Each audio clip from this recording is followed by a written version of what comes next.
Et ça a surpris beaucoup de monde. Cette année, près de 100 millions d'électeurs américains ont voté avant le jour J. Avant le 3 novembre, près de 100 millions d'Américains ont fait déjà leur choix. Donc, alors qu'il y a 4 ans, c'était presque 50 millions. Ça veut dire qu'il y a un réel engouement.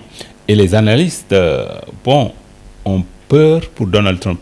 Parce que souvent, ces votes anticipés, c'est surtout les démocrates. Les démocrates, en 2016 aussi, presque ils étaient restés à la maison parce qu'ils pensaient que c'était Paris gagné pour Hillary Clinton. Ils ont commis aussi, mais ça, ils en ont tiré une leçon. Bien avant le jour du scrutin, ils sont allés voter parce qu'ils se disent que cette élection-là, c'est l'élection de toute leur vie. Vous voyez, ce vote anticipé, Donald Trump est en train de le dénigrer parce qu'il dit que oui, cette élection sera une élection frauduleuse parce qu'il est conscient que cet engouement-là, avant le jour J, n'est pas une bonne nouvelle pour lui.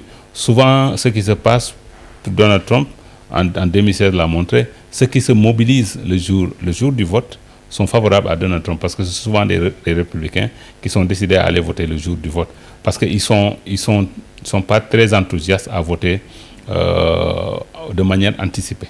L'écart d'abord, quand vous avez un écart de 8 points sur votre adversaire, ce n'est pas négligeable. Parce qu'à l'époque, en 2016, l'écart était moindre pour Hillary Clinton, c'était 4 à 5 points maximum. Et quand vous voyez dans tous les sondages, il y a une marge d'erreur de 4 points. Donc ce qui fait que la marge d'erreur est comprise dans cet écart-là. C'est pourquoi tous les sondeurs sont optimistes que réellement cette année, Joe Biden a de réelles chances de l'emporter au plan national. Mais vous savez, ça ne se joue pas au vote populaire, ce qu'on appelle la majorité, celui qui arrive majoritairement en tête et élu non.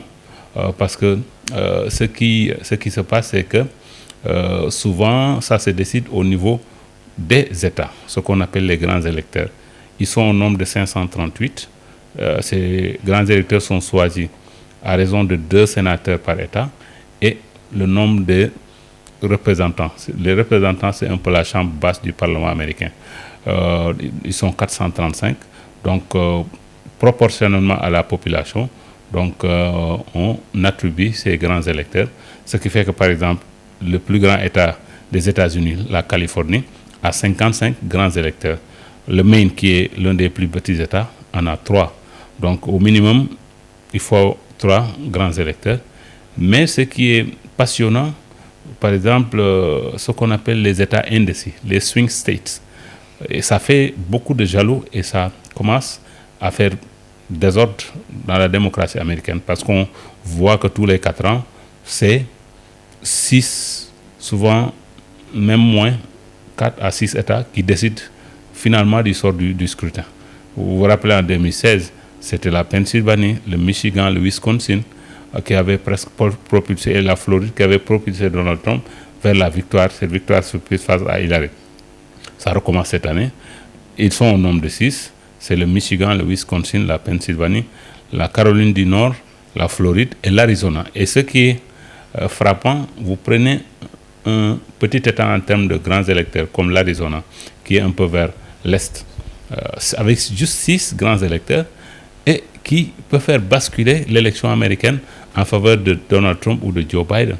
Là où, par exemple, New York, qui a 29 grands électeurs, ne peut pas. Mais ça s'explique par le fait que, par exemple, la Californie vote traditionnellement démocrate, quoi qu'il arrive pour le candidat démocrate.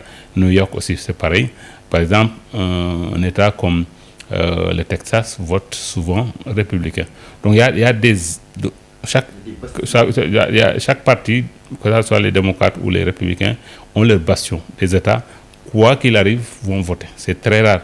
Maintenant, ces États indécis, c'est là où vraiment l'élection se joue parce que ces États indécis peuvent opter de voter républicain pour cette élection et dans 4 ans voter pour l'autre parti.